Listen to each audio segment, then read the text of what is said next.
오늘 말씀은 아가서 3장 1절에서 5절입니다. 아가서 3장 1절에서 5절. 우리 한 목소리로 함께 읽도록 하겠습니다. 내가 밤에 침상에서 마음으로 사랑하는 자를 찾았노라. 찾아도 찾아내지 못하였노라. 이에 내가 일어나서 성안을 돌아다니며 마음에 사랑하는 자를 거리에서나 큰 길에서나 찾으리라 하고 찾으나 만나지 못하였노라. 성안을 순찰하는 자들을 만나서 묻기를 내 마음으로 사랑하는 자를 너희가 보았느냐 하고 그들을 지나치자마자 마음에 사랑하는 자를 만나서 그를 붙잡고 내 어머니 집으로 나를 잉태한 이의 방으로 가기까지 놓지 아니하였노라. 예루살렘 딸들아, 내가 노루와 들사슴을 두고 너희에게 부탁한다. 사랑하는 자가 원하기 전에는 흔들지 말고 깨우지 말지니라. 아멘. 오늘 생명의 근원이라는 제목으로 아가서 3장 1절부터 5절 말씀을 받을 때 우리가 예수 그리스도와 함께 가는 그 천성 가는 그 길, 그 본향으로 가는 그 길, 우리가 늘 주님과 함께 샬롬을 누리며 우리의 생명을 찾아가는 그 길이 복된 그 길 되길, 복된 하루 되길 주님의 이름으로 축원합니다. 자, 오늘 본문은 이제 신부의 독창 부분입니다. 그런데 오늘 본문은 신부가 꿈을 꾸는 것과 같은 노래예요. 우리가 드라마나 오페라, 연극 같은 걸 보면 딱 주인공이 나와서 갑자기 막 주변 그 장면이 좀 안개도 좀 쫙 깔리고 뭔가 이제 몽환적인 어떤 그런 무대 장치를 배치하면서 현실과는 약간 동떨어져 꿈을 꾸는 장면이 이렇게 쭉 나올 때가 있어요.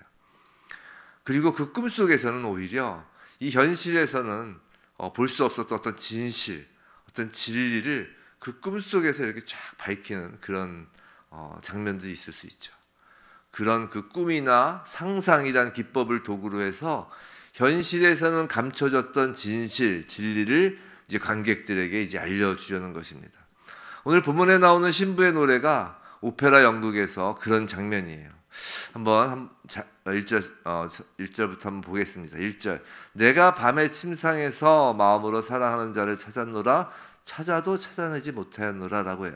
자, 신부는 지금 이제 꿈속이에요. 꿈속인데 이게 현실인 것이죠. 신부는 신랑이 곁에 없는 것을 지금 발견하는 것입니다. 신부는 지금 신랑을 찾지만 방 안에 신랑이 없어요. 찾아도 찾아내지 못하는 것입니다. 이 구절은 어제 설교했던 그 본문과 좀 연결이 돼요. 어제는 우리는 이제 포도원을 허는 작은 여우에 대하여 살펴봤어요. 만약 우리가 이 포도원이 우리의 마음이라고 그랬습니다. 그래서 작은 여우가 우리의 마음을 무너지게 하는 어떤 그런 각종 부정적인 생각들, 참소하는 영들, 그리고 우리가 교만한 것들, 내가 이 정도면 잘하는 거 아닌가 하는 교만, 어떤 그런 우리 마음에 있는 어떤 그런 잔잔한 그 호수에 돌을 던져서 물결을 일으키는 그런 것이 이제 작은 여우다라고 했습니다. 어떤 큰 환난과 고통으로 이 작은 여우죠. 이게 우는 사자라고 안 했단 말이에요. 큰 사자라고.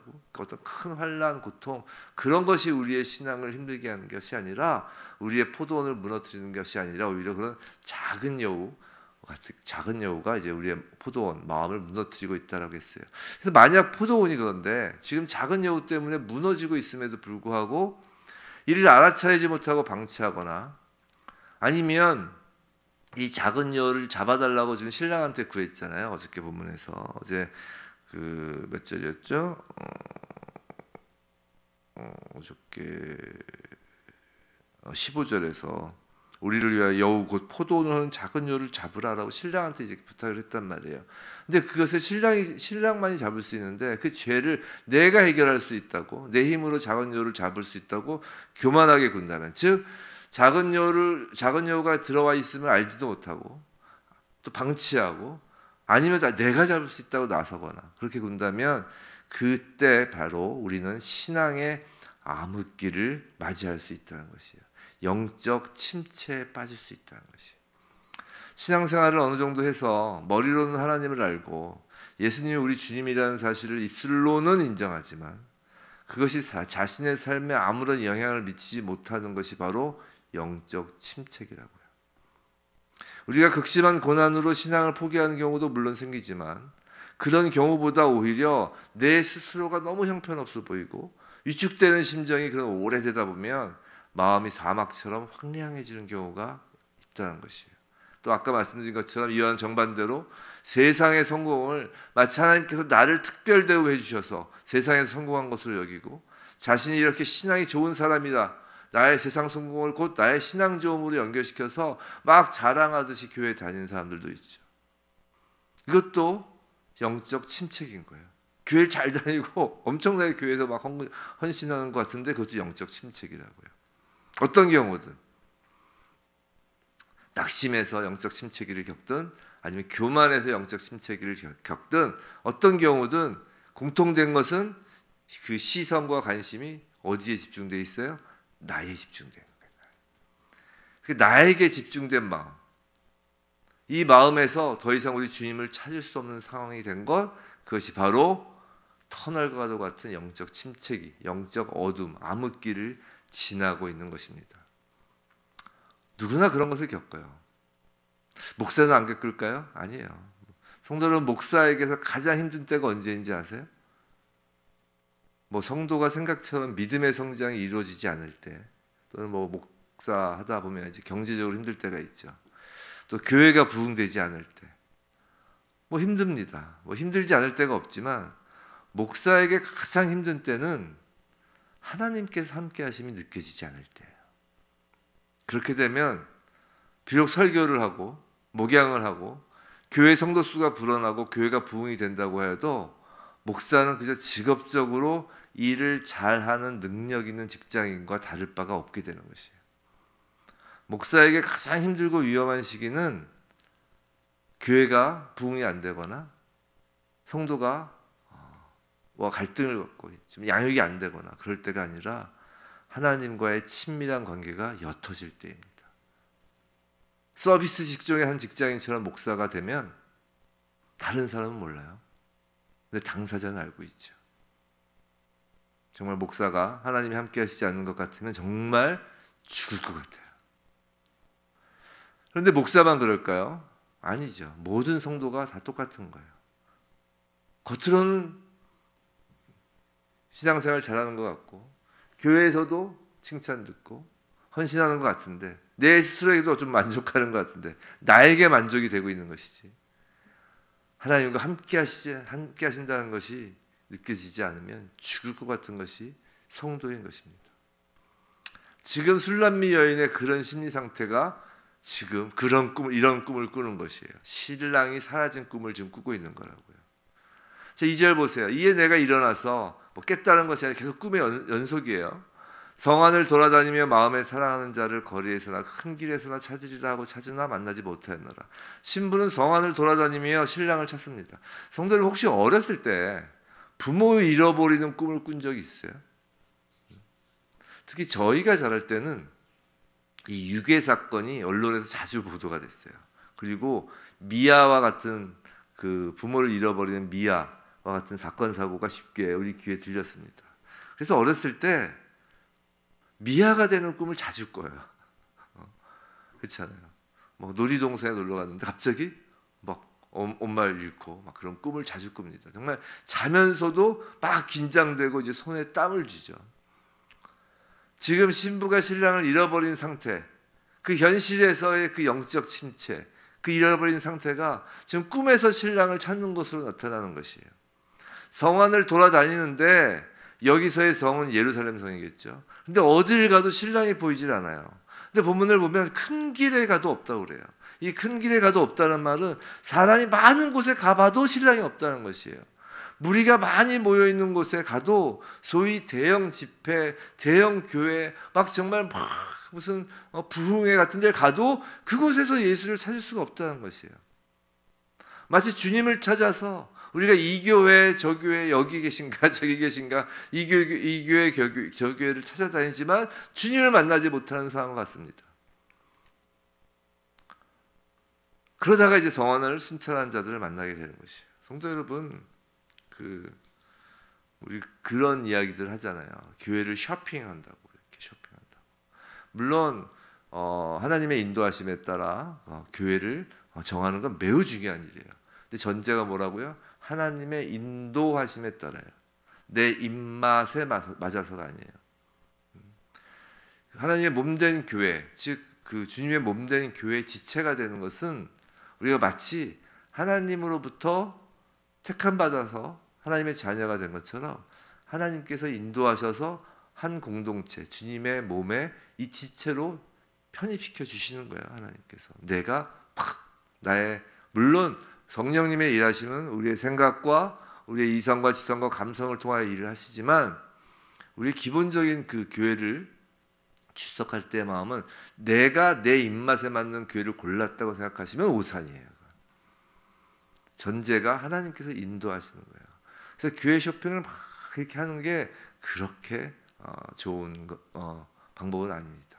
제일 중요한 건 먼저 깊이 기도를 하셔야 돼요.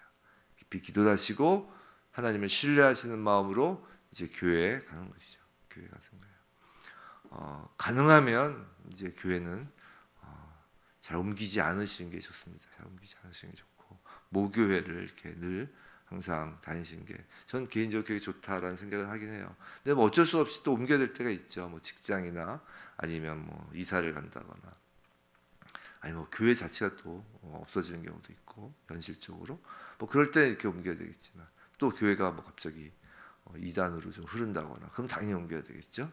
그렇지만 여튼 교회를 택하는 건 하나님께서 인도하시는 거예요. 제가 이전에 한번 젊은 친구들이 그걸 물어보더라고요. 이전에 교회를 이제 이제 택해야 될 때가 있잖아요. 어떤 그런 여러 가지 피치 못한 사정으로 그 기준을 뭐로 해야 되냐고 한번 물어보길래 제 마음속에 우리 교회라고 이제 말하고 싶은 마음이 굴뚝 같았지만 차마 그러지 못하고 기준을 알려달라고 하니까 이제 말해주는데 제일 중요한 건 일단 그거예요. 뭐냐면 설교 말씀을 들어보고 거기서 선포되는 말씀이 제일 중요한 건 그게 이제 이단 사이비 쪽과 좀 그쪽인가 아닌가를 분별하는 게 중요해요. 그건 이제 좀 다녀보시면 압니다. 설교를 좀 들어보시면 신앙생활 좀 오래 하셨던 분들은 좀 알죠. 그게 제일 중요합니다. 그리고 이제 또 목사에 대한 것에 대한 이제 결국 이제 처음 대하는 게 강대상에서 목사니까 목사에 대한 평가를 안 할 수가 없을 텐데 저는 이제 뭐 하나님의 인도하시는 거지만 계속 사람인지라 이제 목사를 보고 이제 오게 되죠. 그러면 이제 목사가 다 어떻게 목사의 인격은 다 거기서 거깁니다. 오히려 성도분들 중에 목사보다 인격 좋은 분들이 훨씬 많죠. 근데 이제 그럼에도 불구하고 뭐 하나를 본다면 그러니까 제가 말씀드린 건 딱 말씀에 대한 기준 하나하고 또 하나는 이제 강대상에서 설교하는 목사가 있다면 딱 하나죠. 그거 하나는 보라고 그런 거죠. 뭐냐면 이제 간음을 했는지, 간음을 하고 있는지, 그거가 이제 중요하다고 합니다. 왜냐하면 간음이라는 죄는 좀 독특해요. 많은 죄 중에 간음이라는 죄는 독특합니다. 이것이 거의 뭐 그 성경에 보면 결국 그 우상 숭배를 다 간음으로 이렇게 비유하잖아요. 근데 단순한 비유가 아니라 이 간음의 문제는 영적으로 되게 중요한 문제입니다. 그래서 그 부분에 대해서는 뭐 물론 목사가 뭐 실수할 수는 있죠. 사람이니까. 하지만 그 부분을 하나님 앞에서 완전히 그게 이제 그 정결함을 다시 입기 전까지는 쉽지 않습니다. 목사가 이제 강대에서 설교하는. 그래서 그 젊은 친구한테 중의적인 의미가 있었죠. 목사를 볼 때 말씀과 간음 여부를 보고 그 간음 얘기한 건 청년이니까 젊은 친구니까 너도 성 문제는 늘 조심해라 라는 어떤 그런 의미를 담기 위해서 그런 얘기한 기억이 납니다. 여하튼 뭐 주님을 찾아서 이 교회 저 교회를 찾아다니지만 지금 주님을 만나지 못하고 있는 것이에요. 가난한 성도님들 여기저기 찾아다녀봐야 못 만납니다. 딱 기도하시고 믿고 이제 정하시고 나가셔야 돼요. 자, 그런데 이제 성안을 순찰하는 자들을 만나게 되는 것이죠. 3절. 성안을 순찰하는 자들을 만나서 묻기를 내 마음으로 사랑하는 자를 너희가 보았느냐고. 자, 성안을 순찰하는 자란 우리로 치면 이제 옛날에 밤에 돌아다니던 돌아다니면서 이제 순찰하던 야경꾼 아시죠? 그 야경꾼을 연상하시면 됩니다. 지금 신부는 밤거리를 헤매고 다니는 것이에요. 꿈속이라서 그런지 모르지만 밤거리예요. 그래서 야경꾼을 만난 거예요. 근데 야경꾼이 지금 손에 무엇을 들고 있냐라면 횃불을 들고 있죠. 야경꾼들은 밤길을 비추는 빛을 들고 있는 사람들이에요. 자, 그렇다면 이 성안을 순찰하는 자가 무엇을 상징할까요? 바로 말씀, 성령을 상징하는 것이에요. 사실 말씀과 성령은 동전의 양면과 같습니다. 말씀이 있는데 성령이 없을 수 없고 성령이 있는데 말씀이 없을 수 없어요. 신부는 거리에 있는 사람들 사이에서는 신랑을 찾을 수 없었어요. 하지만 성안을 순찰하는 자를 만나게 되니까 이제야 신랑을 찾게 된 것이에요. 사랑하는 성도 여러분, 교회가 성도가 영적으로 침체를 겪고 있을 때 그곳에서 벗어날 수 있는 길은 사람이 아니에요.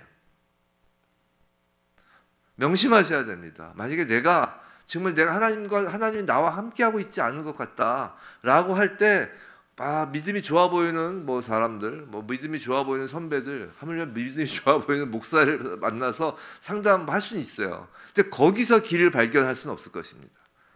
조언만 해줄 수 있죠. 그 조언이 뭐예요? 제대로 빛을 찾아가라고 조언하는 것 뿐이에요. 그것에서 침체기에서 벗어날 수 있는 길은, 유일한 길은 빛을 따라가야 되는 것이에요. 빛은 바로 말씀이라고요. 생각해 보세요. 종교개혁이 가장 좋은 예입니다.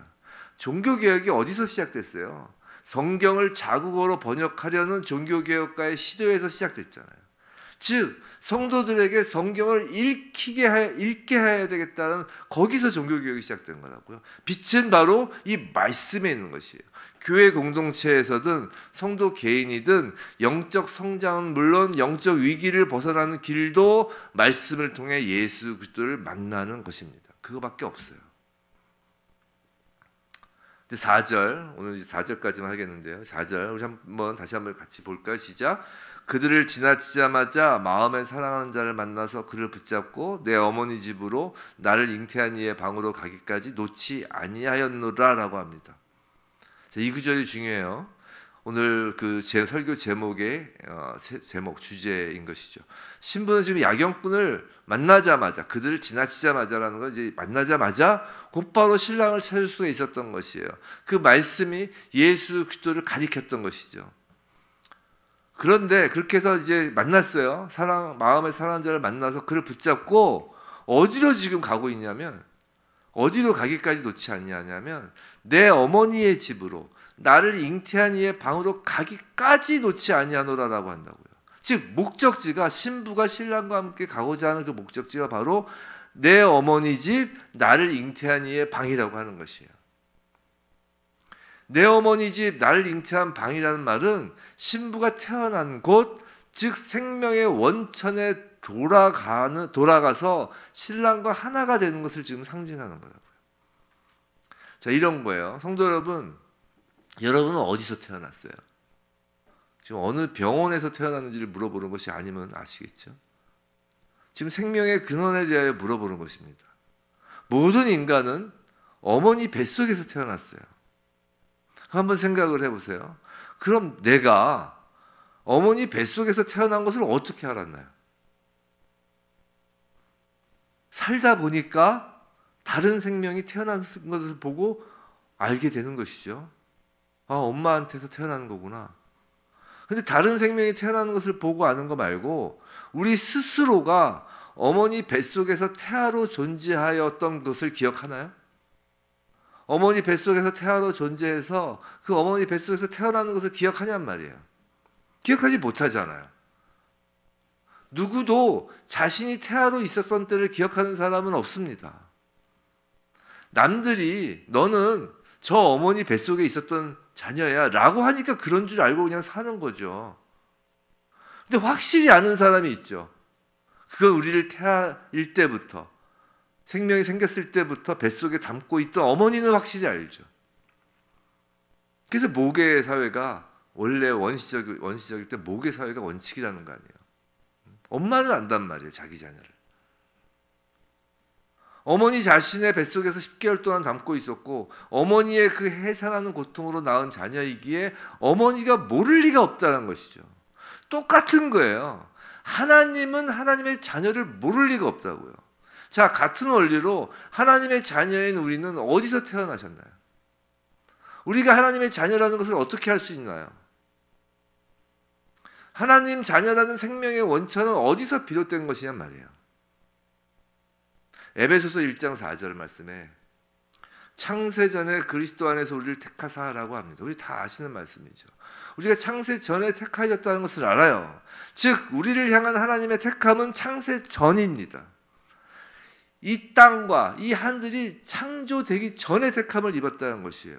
즉 우리 생명의 근원은 피조세계에 있는 것이 아니라 하늘에 있다는 것이에요. 그런데 아까 이 에베소서 1장 4절에서 창세 전에 그리스도 안에서 우리를 택하사라고 그래요. 그리스도 안에서라고 합니다. 마치 우리가 엄마의 자궁 안에 있는 것처럼 그리스도 안에서 잉태가 되었다는 것이에요. 자, 이게 무슨 말이에요? 그리스도 안에서 잉태가 되었다는 것이. 창세 전에 택함을 받았는데 그리스도 안에서라는 게 무슨 말이에요? 이건 창세 전에 존재하시는 분은 누구예요? 하나님이시죠. 성부, 성자, 성령 삼위 하나님이에요. 창세 전에 예수께서 예수 안에서 생명이 빚어지는 자가 있을 것인 것을 결정하였다는 것이에요. 즉 예수 안에서 생명이 있을 것이라는 걸 결정하였다고요. 택함 받은 자라는 그 생명이. 이걸 다른 말로 하면 이거예요. 하나님과 예수님과 성령 하나님은 하나님을 드러낼 하나님의 자녀들을 창세 전에 이미 낳기로 결정 언약하셨다고요. 하나님이 우리는 가끔 정말 인본주의적으로 성경을 읽는다는 생각을 해요. 우리가 성경 읽는 그 파라다임 시프트를 해야 되는데 우리 인간의 여기 서 있는 나를 기준으로 항상 성경을 읽어요. 그래서 창조 딱 하면 그때서부터 이제 하나님 창조하시고 그 다음에 인간이 타락을 하셔서 하나님 아이고 뜨거워 큰일 났다 내가 잘못했네 해가지고 내려오셔가지고 아이들을 보내고 뭐 이런 식으로. 그러면서 우리는 항상 이제 나 중심으로 하죠. 그럴 거면 뭐하러 창조하셨어요? 죄 짓는 걸 아셨나요? 모르셨나요? 이런 식으로 나 중심, 인간 중심으로 성경을 읽으면서 그런 시각을 사실은 사단이 불어넣은 건데, 그러면서 늘 이제 하나님을 원망하고 불평하게끔 성경을 읽어 나가는 그런 경향이 있죠. 성경을 인본주의적으로 나 중심으로 읽으면 하나님을 이해할 수도 없어요. 하나님은 그렇게 읽으라고 성경을 주신 것이 아니에요. 성경이 뭐예요? 하나님의 계시예요. 즉 하나님을 보여주시는 거라고요. 하나님께서는 창세 전에 모든 그 플랜과 모든 계획과 전지라고 하죠. 전지는 하나님께서 모든 것을 다 아신다는 것이에요. 그 전지전능하심으로 삼위 하나님, 그 하나님과 하나님의 아들 예수 그리스도 간에 언약을 맺으신 거예요. 즉 하나님을 드러내는 이 피조 세계에서 어떻게 하나님의 자녀들을, 이 역사 가운데 어떻게 하나님의 자녀들을, 그 택한 자녀들을, 예수님과 언약한 예수 안에서 잉태될 그 생명들을 어떻게 역사 안에서 키워갈 것인지에 대한 플랜을 다 언약하신 거라고, 약속하신 거라고.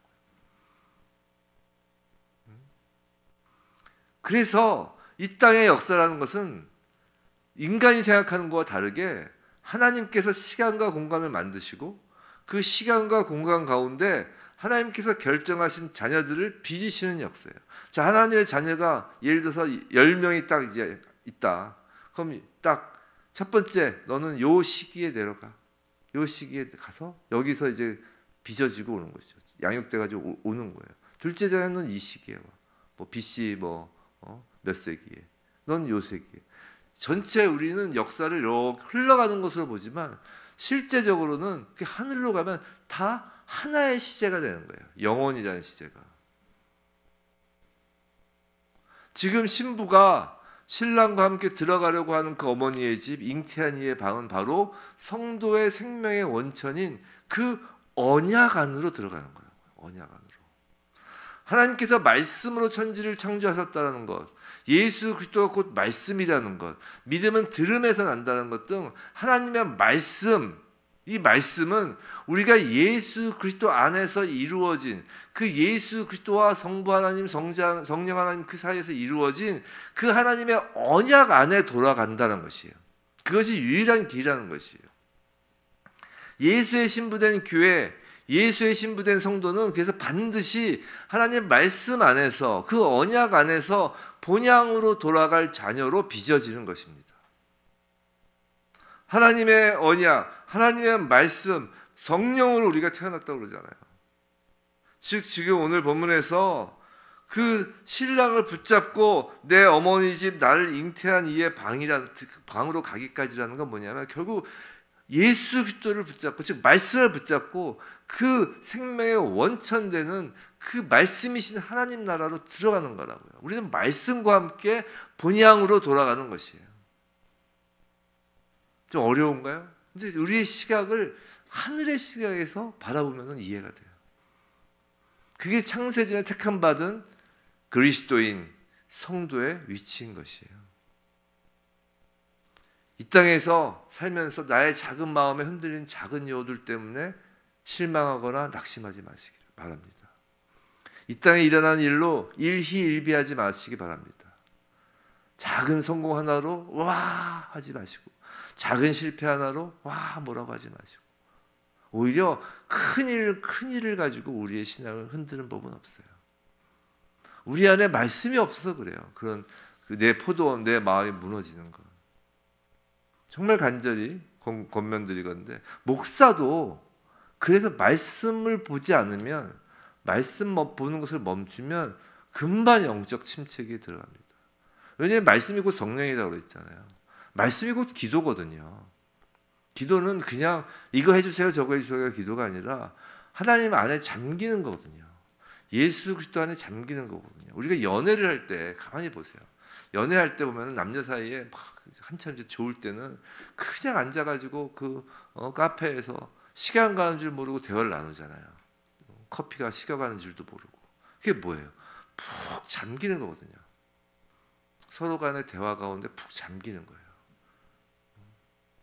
기도가 바로 그런 거거든요. 시간 가는 줄 모르고 주님과 푹 잠기는 거거든요.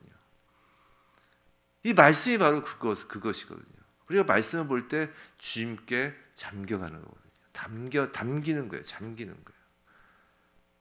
이게 우리가 본향으로 가는, 우리가 나중에 예수 재림 후에 가야 될 그 본향을 우리가 이 땅에서 경험하는 거예요. 이 땅에서 경험하게끔 하는 이유는 뭐라고요? 그렇게 빚어진 하나님의 자녀를 하나님의 그 본향에서 하나님의 자녀와 함께 있는 거라고요. 그것이 하나님의 뜻입니다. 부디 날마다 이 성경을 상고하여, 정말 베레아 교회처럼 사도행전에 나오죠. 베레아 교회 교인들이 날마다 성경을 상고하였다고 그러잖아요. 날마다 성경을 상고하여 우리 신랑이신 주님 안에서 하나님 언약의 정말 성취가 우리에게 이루어지길, 그 하나님의 언약의 성취가 이루어지는 그 날들을 우리가 정말 기쁨으로 살아가길 주님의 이름으로 축원합니다.